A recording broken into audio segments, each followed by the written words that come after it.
This video is for business leaders who want to attract and keep the most exceptionally talented employees using a pervasive excellence mindset and acting upon it. This video is inspired by me having just finished listening to Creativity Inc. and the uncompromising excellence that they strove for at Pixar. What made it especially inspiring was they didn't do it absent of cost awareness and things like that.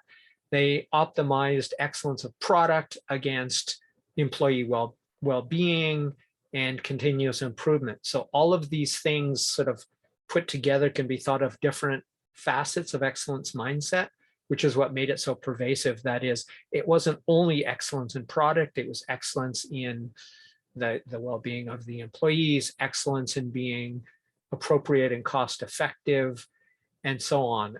And excellence is not just excellent, but one of the few elements, one of the few principles that is probably the easiest way to create pride and purpose and personal meaning at work.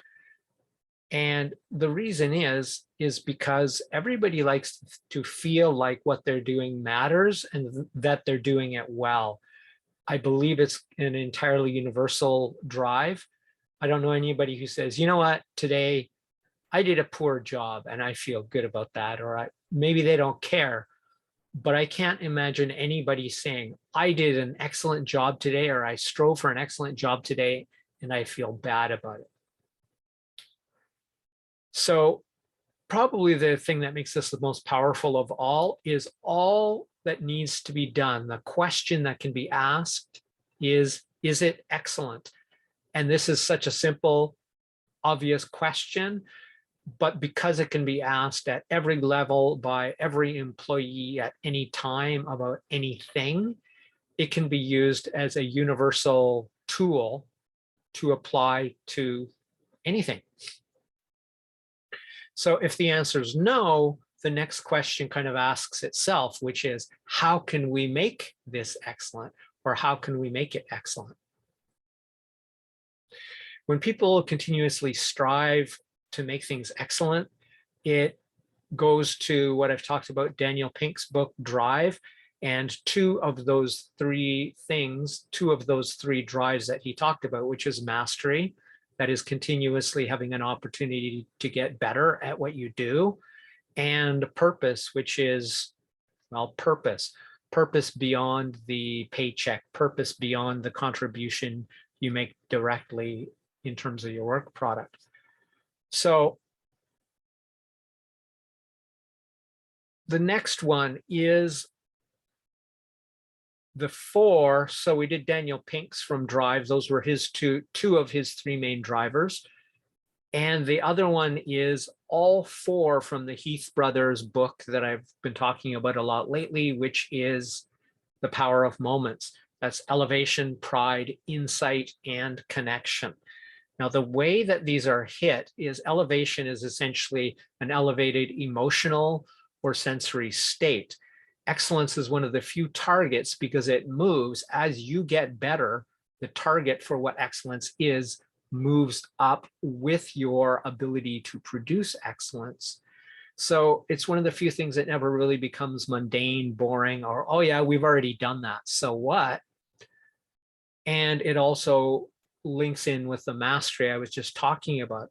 So always achieving excellence or striving to achieve excellence almost always will result in an elevated psychological state. So it crushes that particular of the four things that make a moment very memorable, a peak moment, as they would say in the book.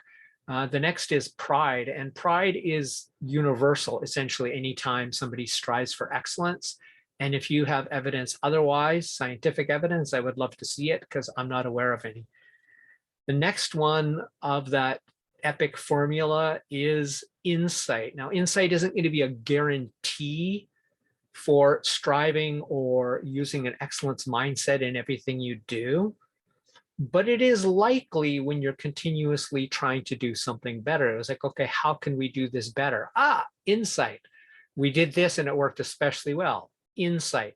So it begs or almost produces insight because of that, once again, that moving target. And connection between employees, connection between anybody, not only comes from the heightened experience of any kind, but also striving at the top of your ability to achieve something excellent greatly increases the probability that bonding happens, because that's when bonding happens, when people work together to achieve something and there's at least some doubt whether they can do it, which is the nature of excellence. So all of these elements together foster personally meaningful moments. And that's why I have the title of this, which I'll get to in a second. The title is going to come at the end today. And what's awesome about it is that these meaningful moments are going to be coming organically as a course of working towards excellence. It's just gonna happen. So putting it all together, an excellence mindset creates many, if not all, of the scientifically validated drivers of motivation. But if and only if you as the owner or the leader are willing to act upon and invest in striving for true continuous excellence as a core value rather than just a PR slogan. So today I won't recommend any new videos or articles because there were so many in yesterday's video that I'll give you a break from that. No video or article recommendations today. So if you got value from this video or you got some sort of insight from it, please share it with others who would benefit. Thanks. And this episode, the name is Crush It Club 174, Pride and Meaning Through Excellence. My name is Tim B. Green. Bye for now.